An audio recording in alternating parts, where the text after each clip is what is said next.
గత ప్రభుత్వ 3 రాజధానుల వివాదాస్పద నిర్ణయంతో ధ్వంసమైన ఏపీ రాజధాని అమరావతి పునర్నిర్మాణంపై దృష్టి పెట్టిన ముఖ్యమంత్రి చంద్రబాబు దానిపై శ్వేతపత్రం విడుదల చేయనున్నారు. అధికారంలోకి రాగానే స్వయంగా క్షేత్రస్థాయిలో పర్యటించి వాస్తవ పరిస్థితిని తెలుసుకున్న సీఎం దీనిపై ప్రజల్లో చర్చ జరగాలన్న లక్ష్యంతో ఈ శ్వేతపత్రం విడుదల చేయాలని నిర్ణయించారు. రాజధానికి పునర్నిర్మాణానికి సంబంధించి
తెలుగు రాష్ట్రాల ముఖ్యమంత్రులు చంద్రబాబు, రేవంత్ రెడ్డి ఈ నెల 6న ప్రజాభవన్లో భేటీ కానున్నారు. కాగా ఈ నేపథ్యంలో మరికొద్దిసేపట్లో ప్రజాభవన్ను ఉప ముఖ్యమంత్రి బట్టి విక్రమార్క, మంత్రులు శ్రీధర్ బాబు, కోమటిరెడ్డి వెంకటరెడ్డి, సిఎస్ శాంతకుమారి పరిశీలించనున్నారు.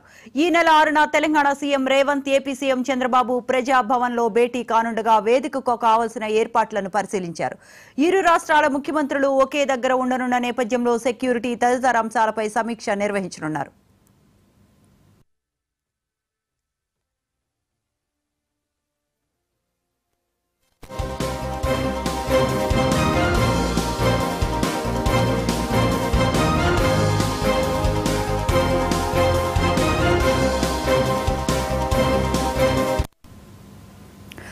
తెలుగు రాష్ట్రాల ముఖ్యమంత్రులు చంద్రబాబు, రేవంత్ రెడ్డి ఈ నెల 6న ప్రజాభవన్లో భేటీ కానున్నారు. కాగా ఈ నేపథ్యంలో మరికొద్దిసేపట్లో ప్రజాభవన్ను ఉప ముఖ్యమంత్రి బట్టి విక్రమార్క, మంత్రులు శ్రీధర్ బాబు, కోమటిరెడ్డి వెంకటరెడ్డి, సిఎస్ శాంతకుమారి పరిశీలించనున్నారు. ఈ నెల 6న Telangana CM Revanth, AP CM Chandrababu ప్రజాభవన్లో భేటీ కానుండగా వేదికకు కావాల్సిన ఏర్పాట్లను పరిశీలించారు. ఇరు రాష్ట్రాల ముఖ్యమంత్రులు ఒకే దగ్గర భేటీ కానుండటంతో సెక్యూరిటీ తదితర అంశాలపై సమీక్ష నిర్వహించనున్నారు. ఇదే అంశానికి సంబంధించిన ఫుల్ అప్డేట్స్ మా కరెస్పాండెంట్ శ్రీకాంత్ ఫోన్ లైన్ లో అందిస్తారు. శ్రీకాంత్,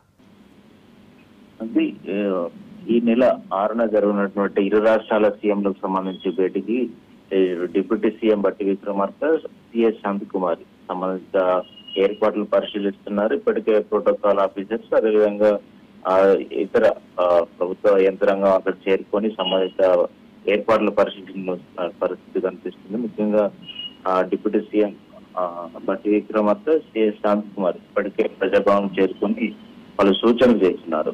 రెండు రాష్ట్రాలకు సంబంధించిన అధికారులతో పాటు ఇరు రాష్ట్రాల సీఎంలు పాల్గొంటున్న వీటిలో చాలా కీలక అంశాలు చర్చించే అవకాశం ఉంది. రాష్ట్రాల విభజన జరిగి 10 ఏళ్లు పూర్తయిన నేపథ్యంలో ఇంకా అపరిష్కృతంగా ఉన్నటువంటి సమస్యలు ఏవైతున్నాయో వాటిపైన సుదీర్ఘంగా చర్చించే అవకాశం ఉన్న నేపథ్యంలో అయితే ఇతర రాష్ట్రాల సీఎంలు కలిసి ఇప్పటికే ప్రజాభవన్కు మంగళవారం, శుక్రవారం నాడు ఏదైతే వినతులు తీసుకొచ్చి ప్రజాభవన్ నిర్వహిస్తున్నారో ఆ రోజు అయితే ఈ ఫ్రైడే తర్వాత రోజు అయితే ప్రజలు విజిట్ కు అవకాశం లేదని చెప్పి ఇటు అధికార వర్గాలు చెప్తున్నాయి. అయితే అందుకు తగ్గట్టు భద్రతా రీత్యా కావచ్చు, అదేవిధంగా ఏర్పాట్లకు సంబంధించి కావచ్చు, ఇటు అన్ని రకాల ఏర్పాట్లు చూస్తున్నటువంటి పరిస్థితి.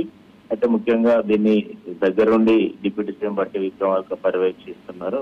ఇప్పటికే ప్రజాభవన్ లో 3 బిల్డింగ్స్ ఉన్నాయి. ఒకటి ప్రజావాణి ఫిర్యాదులు ఏదైతే వస్తున్నాయో ఆ రిక్వెస్ట్లు తీసుకున్న బిల్డింగ్, దాంతో పాటుగా పరిపాలనకు సంబంధించినటువంటి ఇంకో బిల్డింగ్, తర్వాత డిప్యూటీ సీఎం బట్టి విక్రమార్కతో పాటు సీతక్క ఉండే బిల్డింగ్.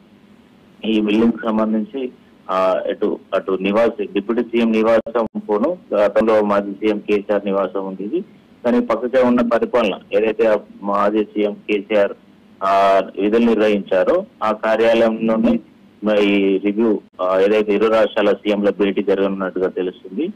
ఆ సమావేశ మందిరంలోనే ఇరు రాష్ట్రాల సీఎంలు, ఇరు రాష్ట్రాలకు చెందిన అధికారులు ఈ అంశాల మీద పరిశీలించినారు. దానికి సంబంధించిన ఆ సీటింగ్స్ సంబంధించి పరిశీలిస్తున్నారు. ఆడియో వీడియో సంబంధించి ఏర్పాట్లు కావచ్చు, అందులో మైక్ సెట్టింగ్స్, ఇతర టెక్నికల్ ఇష్యూస్ తో పాటు అన్ని రకాల ఇబ్బందులు ఇవన్నీ చర్చిస్తున్నారు. అదేవిధంగా డిప్యూటీ సీఎం సిఎస్ కూడా ఆదేశించడం జరిగింది. పలు శాఖలకు సంబంధించిన వివరాలతోటి పూర్తి నివేదికలు కూడా రూపొందించాలి.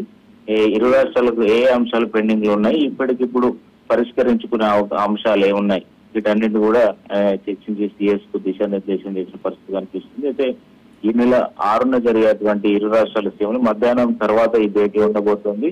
ఈ భేటీకి అయితే ప్రాధాన్యత సంతరించుకుంది. అందుకు ఏర్పాట్లు డిప్యూటీ సీఎం పరిశీలిస్తున్నారు. కొద్దిసేపటి తర్వాతనే మీడియాతో కూడా మాట్లాడే అవకాశం కనిపిస్తుంది. అయితే ఈ భేటీలో ప్రధానంగా రెండు రాష్ట్రాలకు చాలా అంశాలు పెండింగ్ లో ఉన్నటువంటి పరిస్థితి. ఇప్పటికీ ఏదైతే డక్కన్ ఇన్ఫ్రాస్ట్రమ్ లిమిటెడ్ సంబంధించిన భూములు కావచ్చు, ఇటు నానక్రామ్ కూడా భూములు కావచ్చు, ఫైనాన్స్ కార్పొరేషన్ భూములు కావచ్చు, అదేవిధంగా 9th షెడ్యూల్ కు సంబంధించిన ఇష్యూస్ కావచ్చు, ఇరు రాష్ట్రాల జలాల సంబంధించిన ఇష్యూస్ కావచ్చు, 42-58 రేషియో ఏదైతే ఉందో దాని ప్రకారం జరగాలని చెప్పి అప్పటి విభజన చట్టంలో పరిచినప్పటికీ తెలంగాణ ప్రభుత్వం 50-50 రేషియో షేర్ మాత్రం అడుగుతూ వస్తుంది. దీనికి జల విభాగానికి సంబంధించి కొనసాగుతూ వస్తుంది. దీనికి ఫుల్ స్టాప్ పడేనా అని ఇటు తెలుగు రాష్ట్ర ప్రజలు ఆసక్తి చూస్తున్నటువంటి పరిస్థితి. ఎందుకంటే ఇటీవల శ్రీశైలం కావచ్చు, నాగార్జున సాగర్ కావచ్చు, దీనికి సంబంధించి కృష్ణా వాటర్ సంబంధించి జల వివాదం కొనసాగుతూ వస్తుంది.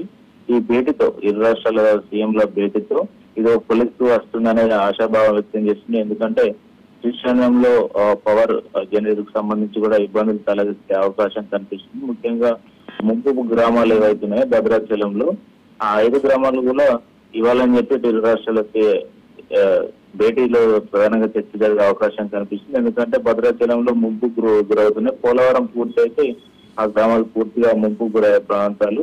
అందుకు ఈ నేపథ్యంలోనే తెలంగాణకు అంటే భద్రాచలంకు వెళ్లే రూట్ లో ఉన్నటువంటి చెర్ల రూట్ లో ఉన్నటువంటి ఆ గ్రామాలను విలీనం చేయాలని చెప్పి ఇప్పటికే ప్రభుత్వం కోరుతుంది.